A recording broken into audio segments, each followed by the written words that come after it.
This is THV 11 News at 6. On air and on your devices, hello. Thanks for joining us tonight at 6. I'm Rolly Hoyt. And I'm Brooke Buckner. It's a nice night here in central Arkansas, but as we near the weekend, a potential freeze is on the way. And that is cause for a THV 11 weather impact alert. Chief Meteorologist Tom Brandon has the details on that, and a special guest, Tom. That is correct. We're looking for a new meteorologist here at THV 11. I think we found one. She's 10 years old. She is our weather kid of the day, of the night. Before we talk weather impact alerts, Penelope's going to be helping us with the weather in just a few minutes. But let's get to know Penelope just real quick. Where do you go to school? I go to Jefferson Elementary. Elementary. What grade? I'm in 5th grade. What's your favorite subject? Math. Math. Good. That goes along well with meteorology. You want to be a meteorologist someday? Maybe. Oh, maybe. Is there something else in line that you would like to do before that? I don't know, maybe be a soccer player? Okay, be a soccer player. That sounds good. Well, Penelope, you're here because your aunts Yes. provided a little extra funding for a nonprofit organization out there where we have the Weather Kid of the Day little flyers. And you want to say hi to her real quick? Hi, Aunt Kara. There you go. Aunt Kara, she's going to make you proud here in just a few minutes. All right? All right, ready. Here we go. I'm going to do a little weather now. Let's talk about that weather impact alert, where temperatures by Monday morning in Little Rock will be around 30 degrees. Widespread freeze and or frost expected. So you will want to make sure that you take care of the pets and even your vehicle. Sometimes automobiles have low batteries. Make sure you get a new battery put in your car. There's a freeze watch in effect for central Arkansas. This is for Monday morning. It may be extended into Tuesday morning, but it feels great out there right now for those of you that are going to high school football games. Glow wild tonight at the zoo. Our numbers are in the 60s, and they'll slowly drop off tomorrow morning to a reading near 50 degrees. I'll have the rest of your forecast for the weekend. Well, actually, no, Penelope's going to have the rest of your weekend forecast the next time we see you. Brooke? Thank you, sir. And as we get closer to those cold temperatures this weekend, the city of Little Rock is opening up warming centers in advance, providing residents with a chance to get a safe and comfortable place to escape the cold. We've got the list there of all the community centers that'll be open. The hours are also listed there on your screen. Meanwhile, we continue to talk about the government shutdown here in its 38th day. And as we near the weekend, things are not expected to change. But before we get there, Democratic lawmakers are offering up a new proposal that could change that, a one-year extension of those Affordable Care Act subsidies. This is a reasonable offer that reopens the government, deals with health care affordability, and begins a process of negotiating reforms to the ACA tax credits for the future. Now, the ball is in the Republicans' court. We need Republicans to just say yes. But Republicans have said all along they won't negotiate those subsidies before the Senate votes to reopen the government. This idea of flooding insurance companies for another year to open up the government is ridiculous, is political terrorism, and it needs to stop. I don't know what my colleagues are going to do. I can tell you how I'm going to vote. If you ask me how I'm going to vote, the short answer is no. The long answer is hell no. Despite the disagreement between parties, Senate Majority Leader John Thune says he expects the Senate to work through the weekend to try to end the shutdown, something they haven't done during the previous 38 days.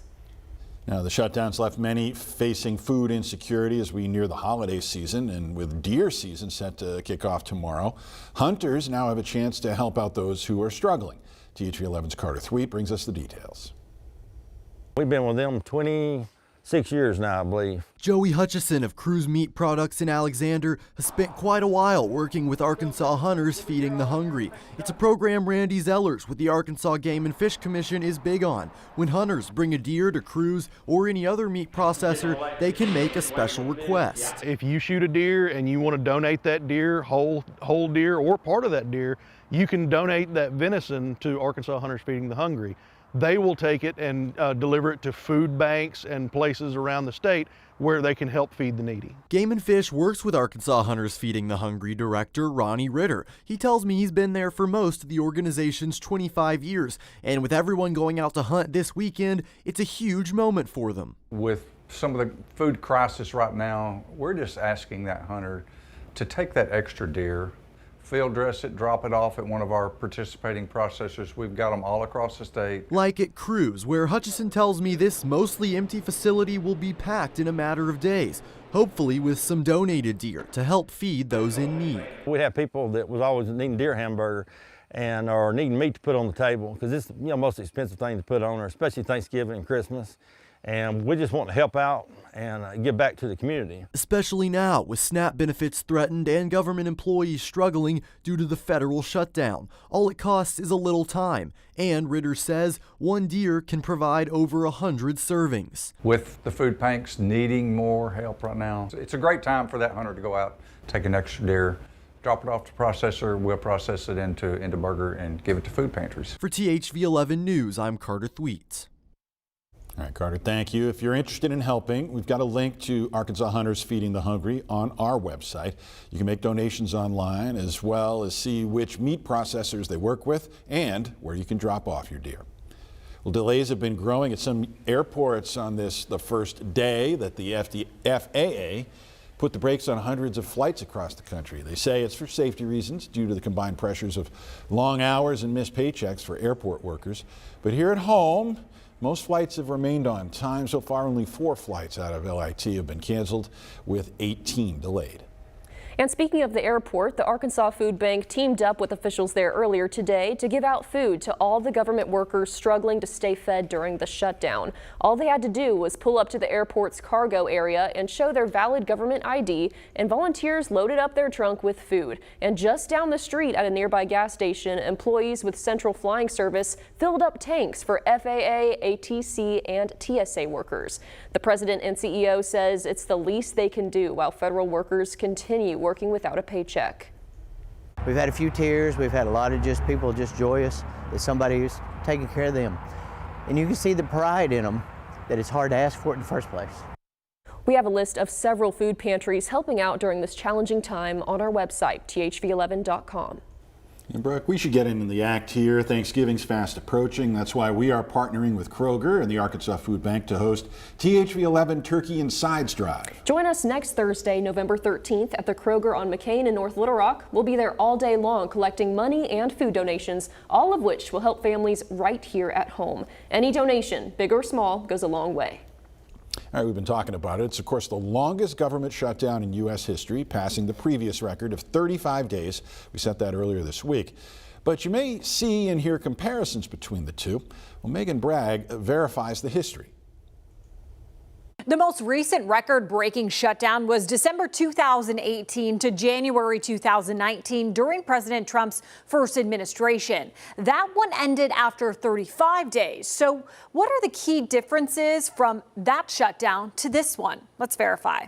Our sources, the Congressional Budget Office, the Congressional Research Service, and the House and Senate. During the 2018-2019 shutdown, the disagreement was over funding President Trump's southern border wall. According to the Congressional Budget Office, an estimated $3 billion was lost in GDP, as around 800,000 federal employees were impacted, including 380,000 who were furloughed. This time around, the shutdown is over the disagreement to push for an extension of Affordable Care Act subsidies that are set to expire at the end of the year. According to the Congressional Budget Office, around 750,000 federal workers are on unpaid leave. In 2018 and 2019, the shutdown did not stop SNAP funding, though there was a longer gap between payments. People are still waiting to receive November SNAP benefits during this shutdown. According to the Congressional Research Service, President Ronald Reagan had the most shutdowns during a presidency,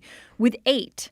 The longest was only 3 days. President Trump has been the commander-in-chief twice when funding was halted. Both of those have been the longest. With your Verify, I'm Megan Bragg. The regular high school football season wraps up tonight, and there are plenty of big-time matchups with playoff implications. Now, Robinson took down Maumelle for the 5A Central crown last night, so tonight more conference titles get decided, including up in Conway for the game between the Wampus Cats and the Bryan Hornets, and that is where we find Tyler Cass. Tyler, sir, take it away. Yeah, that's right, guys. Every year since Buck James left Bryant, where he won 5 straight state titles, and came here to Conway, it has been Conway versus Bryant for the 7A Central Conference crown, and yet again that rings true. Now, Conway has yet to win one of those matchups. However, they got plenty of reasons to think that tonight might be the night that they break through, but they're not alone here. We've got conference titles, we've got playoff seeding, we've got rivalry games, all that and more on the line around the state of Arkansas. Weather-wise, yeah, it might not feel like November football, but man, as far as anticipation goes, excitement goes, we are definitely in November, definitely trying to get to War Memorial Stadium. I'll be back a little later on in sports to break down some of the biggest matchups from around the state. For now, though, live from Conway, Tyler Cass, THV 11 Sports. Certainly doesn't feel like cold football weather up in Conway tonight. Bryant Conway temperature around kickoff here at 7 will be in the lower 60s, dropping off to around 60 by 10 o'clock tonight. We will have the rest of your weekend forecast from Penelope Burkow coming up in just a few minutes.